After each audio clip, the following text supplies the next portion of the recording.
दादांवरती pressure होतं तरी देखील अजितदादांनी तुम्हाला एबी फॉर्म दिला आणि तुमच्या प्रचाराला देखील येणार असल्याचं कबूल केलं. पण मात्र आम्हाला आठवतं की तुम्ही शरद पवारांच्या खूप क्लोज होतात, जवळ होतात. ती शिफ्ट कसं झालं म्हणजे आता तुम्ही अजितदादांनी असं काय केलं अजितदादांनी की तुम्ही अजितदादांसोबतही आलात आणि इतका संघर्षही केला, त्यानंतरही तुम्ही अजित पवारांसोबत आहात. बघा, आज पण मी पवार साहेबांच्या बाबतीत माझ्या मनामध्ये आदर आहे. सुप्रियाताईशी आमचे संबंध चांगले आहे. माझी मुली त्यांच्याशी नेहमीच बोलत राहत आहे. माझ्या जेव्हाची ॲक्सिडेंट झाला तेव्हा पण फोन आला होता त्यांचा, तो वारल्यानंतर पण फोन आला होता.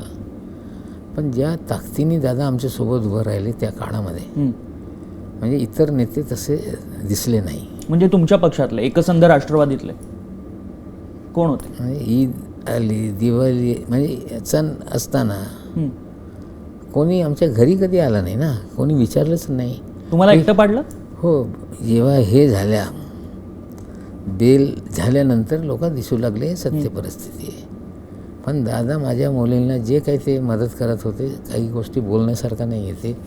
त्या MVAच्या सरकार, महाविकास आघाडीच्या सरकारमध्ये असताना, मग विरोधी पक्षनेता असताना, नंतर पण त्यांनी आमच्या पाठीशी खंबीरपणे उभे राहिले. तर आमच्या परिवारातल्या लोकांनी हे निर्णय घेतला की दादांनी आपल्याला मदत केलेली आहे आणि आपलं हे कर्तव्य आहे की त्यांच्या पाठीशी आपण उभं राहायचं.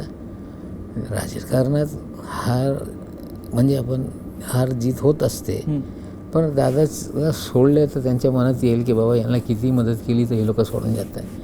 त्यासाठी आम्ही निर्णय घेतला की त्यांच्या पाठीशी खंबीरपणे उभं राहू. देश विदेशातील प्रत्येक घडामोडींचे लाईव्ह अपडेट मिळवण्यासाठी आता साम टीव्हीच्या सर्व सोशल मीडिया प्लॅटफॉर्मला लाईक, फॉलो आणि सबस्क्राईब करा. तसंच सर्व नोटिफिकेशनसाठी बेल आयकॉन प्रेस करायला विसरू नका.